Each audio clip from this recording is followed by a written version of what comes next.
9 నెలలు కడుపు పెద్దదై వికారమును పొంది తాను వంగలేక పని చేసుకోలేక తిందామంటే ఆహారం సహించక ఎంతో కష్టపడి తాను మరణ సదృశమైనటువంటి వేదన పొంది అంచి పెద్ద చేసి ఏడాది పాటు చలికాలం లేదు, వర్షాకాలం లేదు, మంచంలోనే మలమూత్ర విసర్జన చేస్తాను, ఉపవాసాలు చేసి చిట్ట చివరికి అవసరమైతే పిల్లవాడు ఎంత పెద్దవాడైనా వాడికి ఏదైనా కించిత్ అనారోగ్యం కలిగిందంటే భయం వేసినటువంటి మనసుతో నా ఆయుర్దాయం కూడా నువ్వే పోసుకొని బ్రతుకని అనగలిగినటువంటి వ్యక్తి ప్రపంచంలో ఉంటే అది అమ్మ ఒక్కతే.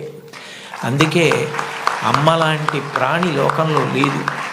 శాస్త్రాలు కూడా మొట్టమొదటి నమస్కారం ఎవరికి చేయించాయి అంటే మాతృదేవో భవ.